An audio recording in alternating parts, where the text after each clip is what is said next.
Somebody said that it couldn't be done, but he with a chuckle replied that maybe it couldn't, but he would be one who wouldn't say so till he tried. So he buckled right in with a trace of a grin on his face. If he worried, he hit it. He started to sing as he tackled the thing that couldn't be done, and he did it. Now somebody scoffed, "Oh, you'll never do that. At least no one ever has done it." But he took off his coat, and he took off his hat, and the next thing you know, he'd begun it. With a lift of his chin and a bit of a grin, without any worry or quit it. He started to sing as he tackled the thing that couldn't be done, and he did it. There are thousands who tell you it cannot be done. There are thousands to prophesy failure. There are thousands to point out to you, one by one, the dangers that wait to assail you. But just lift up your chin with a bit of a grin, just take off your coat and go to it. And you'll start to sing as you tackle the thing that couldn't be done, and you'll do it. Good morning, everyone. Good morning, everyone. I am very excited to be here. I'm out of breath, so you have to excuse me. I've literally been running. There was a traffic accident on 695, and I got caught in it. But as I was explaining to Jan, one of the reasons that I was running late is because I was dropping two of our three children off to one to the babysitter who's 7 months and one to summer camp who's 5 years old. And the 5-year-old, whose name is Dana, is a middle child. And for any of you who know middle children are, is there a camera rolling? Middle children are great, but they're energetic and they're spirited and unique and individual, and Dana is all that. And Dana is the child who, a few weeks ago after Easter, my wife and children had an opportunity to participate in the White House Easter egg roll. And it was a wonderful event. I was able to get some tickets, and they went. And for any of you who remember the Monday after Easter, it was very hot.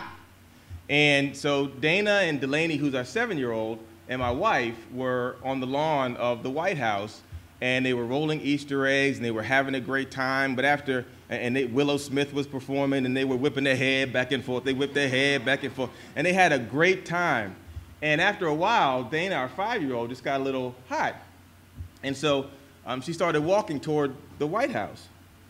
And my wife grabbed her hand and said, "Where are you going?"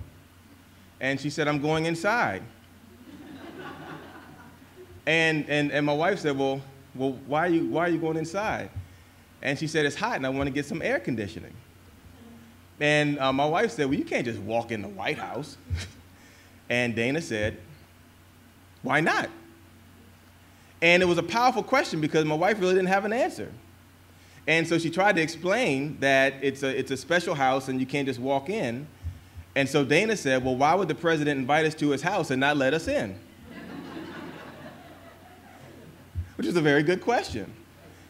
But the spirit of the question, why not, is what I want to leave you with today. Because as you talk about the importance of financial literacy, and as you talk about the importance of moving forward into college, which is essential for success, I want you to continue asking the question, why not?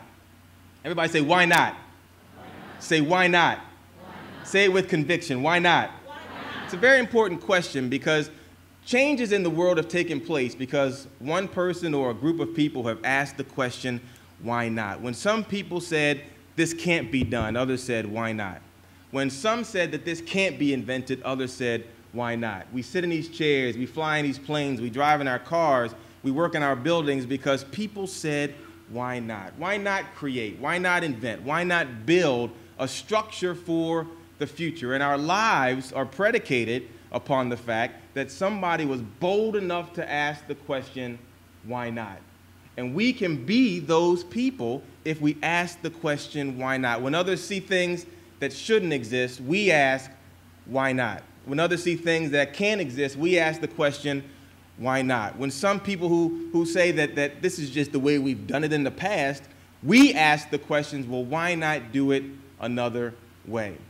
And so the challenge that I have for you this morning, as you listen to the speakers and as you think about what it is that you are going to do with the rest of your lives, be bold enough, be courageous enough, challenge yourself enough to ask the question, why not?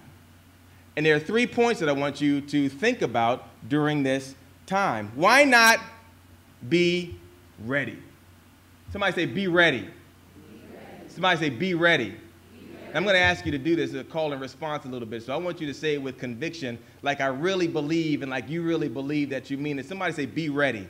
Be ready. Outstanding. Why not be ready? It's important if you're going to move forward, and we all are, that you're ready. When I was in high school, I played basketball for the varsity team. I grew up not too far from here and went to high school in Baltimore County on Reisterstown Road. And I played for the varsity basketball team. Well, I should say, Larry, that I was on the varsity basketball team. And there was they actually dedicated a bench with my name on it because I spent so much time sitting there. But I was on the team, and this was in the late 80s when the breakaway sweatpants just came out. And for those who see them now, I mean, you know, they're almost ubiquitous. Everybody has the breakaway sweatpants because they're the coolest sweatpants ever in existence. Now, prior to that, they had the cotton sweatpants that you would sweat even in the winter because they were just so hot, they were so warm, and you had to take 15 minutes, you had to take a time out just to take your sweatpants off, and sometimes you had to take off your shoes to take off the sweatpants and then put the shoes back on after you took the sweatpants off and then take the shoes back off to put the sweatpants back on because it was just a lot of time. Now, somebody said, well, why not create some sweatpants that you can just rip off and not worry about all that drama? And they created the breakaway sweatpants. And for those who know them, they are sweatpants that have these snaps down the side, and it's the coolest thing, Miss Vivian. It's just like when you're running, and there's a way that you grab the sweatpants around the waist, and it's almost like an Alvin Ailey ballet dance, and it's just so smooth because you're running, and you just rip the pants off while you're running, and you go, and then they're just laying on the ground, and then you go in and then you play, and you save a lot of time. But if you don't practice the move, it can be a little dramatic. Now, because I didn't play that much, I didn't really practice the breakaway move. And so one day we were up by, I think, like 20 points or something like that. And the coach finally let me in. And, in front of the television, I had some really great crossover moves, I had some really great jump shots, but didn't really practice them too much in the game. And I saw all of my teammates with the breakaway sweats just rip and run, rip and run. So when the coach called my number, I said, all I have to do is rip and run, rip and run. And so when I got up, I started running toward the court, and I ripped and tripped. And the audience was laughing just like you were. And so I'm laying on the middle of the court with everybody laughing at me, and then had to, and if you know the breakaway sweats, if you don't just rip them off immediately, the snaps are very tight. And so now I had to sit on the floor and pull every snap one by one while the referee was staring at me, while the clock was ticking, and while my teammates were laughing. And it was a bit embarrassing, but the essence of persistence is that I did it and went in and just stood in the corner while everybody else was playing. But I was not ready. I simply wasn't ready because I hadn't practiced what I was going to do in a game time situation. And I want you to continue to think about the question, why not be ready? When the time comes for a college application to be filled out, why not be ready for it? When the time comes for that first class that you have to take at the next level, why not be ready for it? When the time comes to start saving money for your future, why not be ready for it? It's important for all of us to take the steps that are necessary now to be ready when the time comes, because when the coach calls, when the whistle blows, when we get that chance to show what it is that we can do, we have to be ready. Somebody say, be ready. Be ready. The next thing you have to do is be yourself. Somebody say, be yourself. Be yourself. Why not be yourself? The earth is comprised of a lot of matter, and it's huge. It's huge. It covers 1,964,400 square miles. It's a big, big ball. There are 6.9 billion people who live on the face of the earth. There are 311 million people who live in the United States. What's so significant about that, Jan, is that that the way that the universe created this thing is that there will never be another me, another you, another you, another you, another you, or any of us who are in here. When we were created, the mold was literally broken, and there will never be another individual like us. So why not be ourselves? It's so easy to copy somebody else, but it's very difficult to be yourself. But that's the most important thing that the universe wants you to be, because you will never come around here again. And so why not have some fun with learning how to be yourself? And one of the challenges that we face, either in going to college, making the decision to go to college, making the decision to learn more about money, is that there are friends of ours who may not be on the same page. And sometimes we want to listen to our friends rather than listen to our heart. And I had a bad experience with that when I was young. Even though I went to high school in Baltimore County, I grew up in the east side of Baltimore City. And I grew up with a lot of good friends of mine who we're still friends to this day. And I still remember a time when we were about 9 or maybe 8 or 9 years old, and you always want to play with the older fellas. This, you know, it's a sign of getting bigger if you play basketball with the guys who are already teenagers. And so we wanted to play basketball with the older guys. And it was me, Skeeter, Pig, and Stinker Man. And we were all hanging out, and we wanted to play. It was Big Tony, it was Cephas, Fat Jaw, Chew, and Plooch. They were all playing basketball. And so we wanted to play with them. So we walked over and we said, well, we want to play with y'all. How do we get to do it? How do we hang with y'all? And Plooch said, well, if y'all want to hang with us, you got to let Big Tony hit you in the stomach as hard as he can. And if you're still standing, you can play with us. So everybody else was like, all right, that's cool, we can do that. And Craig wasn't really a lover of pain, so I said, well, why don't we wait a couple years, and then we can play a little bit later. And they said, oh, Craig, stop being a little, you know, let's go, you know, it's only gonna be a second. I said, all right, I'll get at the end of the line. And so Skeeter went up first. Skeeter was the leader of our group because he had a 17-inch afro. So Skeeter was the one who always led. So Skeeter walked up to Big Tony. And Big Tony said, you ready, Shorty? Skeeter was like, yeah. Boom! You all right, main man? Yeah, I'm all right. And then he walked on. Next was Pig. Pig walked up to Big Tony, and Big Tony said, you ready, Shorty? Pig said, yeah, yeah. Boom! You all right, main man? Yeah, I'm all right. And then he walked on. Next was Stinker Man. Stinker Man was Pig's little brother. He was about 4 feet tall. Stinker Man walked up to Big Tony, and Big Tony said, you ready, little shorty? He was like, yeah. Boom! You all right, main man?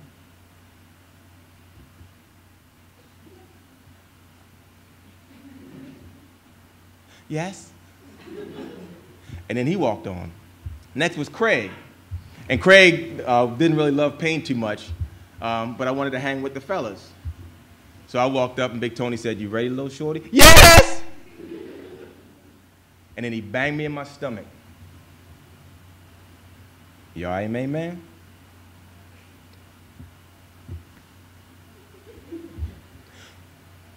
I want to see my grandmother.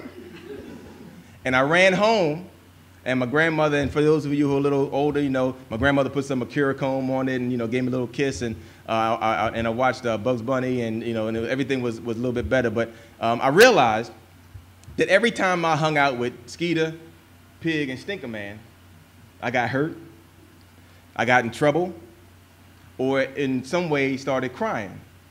And it dawned on me that maybe it's not the best thing to do to hang out all the time with Skeeter, Pig, and Stinker Man. And it was a big decision based on that and a lot of other things to say, you know what, I should be myself.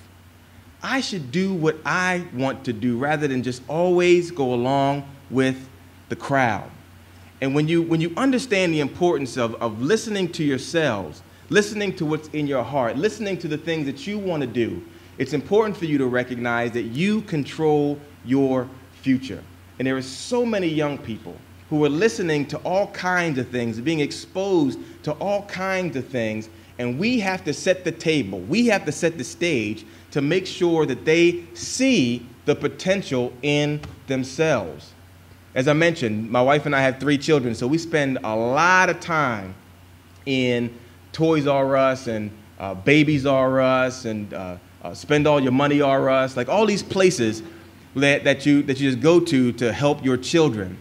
And one day, a little while ago, I was at Babies R Us, and I saw this 2-year-old little boy, and he was bouncing, he was dancing, and I was so excited because we have a new baby.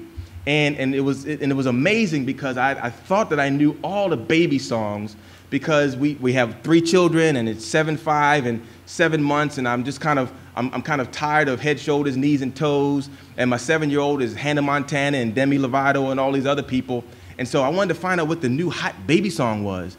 And so the boy was dancing, and you know, the 2-year-old he doesn't know how to crump, so he just sort of bounces, and he was just kind of bouncing around. And I said, oh man, that is so cute. I need to know what baby song he's listening to so I can go home and teach my children. And so he was bouncing and he was dancing and he just looked like he was having so much fun. And I said, well, let me not disturb him because he's gonna get scared. He's only 2 years old. Let me find out what he's singing so I could sing those songs to my children. And so I walked up behind him and I heard, teach me how to Dougie. Teach me how to Dougie.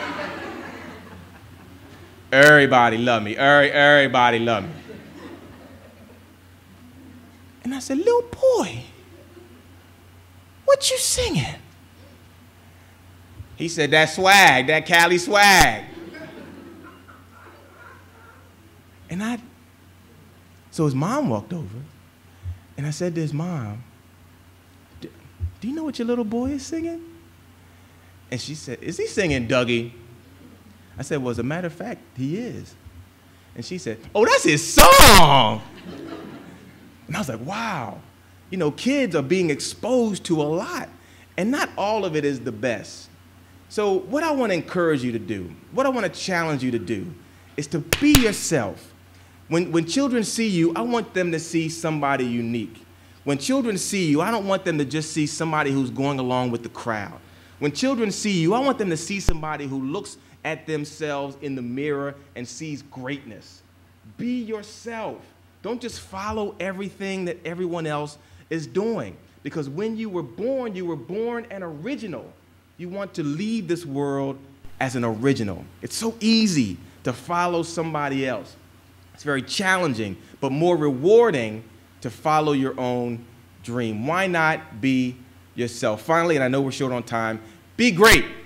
Somebody say, why not be great? This is your time. It is so critical that if you're going to think, that you think big. If you're going to dream, that you dream big. If you're going to make money, that you make big money. If you're going to do well, you're going to do well in a big way. The song says, I might as well think big. Why should any thought be small? I might as well think big if I'm going to think at all. Psychologists tell us that the brain doesn't know the difference between a big thought and a small thought. It just knows that you're thinking. So why not think big? Why not be big? Why not dream big? These are the dreams that you have. No one else can have them. When you look in the mirror, know that this is your time. So why not be great? There are so many people in graves and who are walking around who just don't have the thought that they can do it. This is an opportunity for the rest of this day to get the tools and the resources that you'll need to be great. Somebody say, be great. Be great. Somebody say, be ready. Be ready. Be yourself. Be yourself. And be great. Be great. And take the time to do it. We have a lot of time in our lives, hopefully. But when we look at the grand scheme of things, we know that we're really only here for about a minute. And the poem says, I have only just a minute, 60 seconds in it. Forced upon me, can't refuse it. Didn't seek it, didn't choose it. But I know that I must use it. I will suffer if I lose it, pay account if I abuse it. Just a tiny little minute, but eternity is in it. Somebody repeat after me. I have only just a minute. I have only just a minute. 60 seconds in it. 60 seconds in it. Forced upon me, can't refuse it. Forced upon me, can't refuse it. Didn't seek it, didn't choose it. Didn't seek it, didn't choose it. But I know that I must use it. But I know that I must use it. I will suffer if I lose it. I will suffer if I lose it. Pay account if I abuse it. Pay account if I abuse it. Just a tiny little minute, Just a tiny little minute. but eternity is in it. But eternity is in it. Now give yourselves a big round of applause for understanding the importance of being great, of being yourself, and of being ready. And when you combine those things and continue to ask the question, why not? Our world, our society, and our lives will be much greater. Thanks for your patience. I apologize for being late. Enjoy the rest of the program.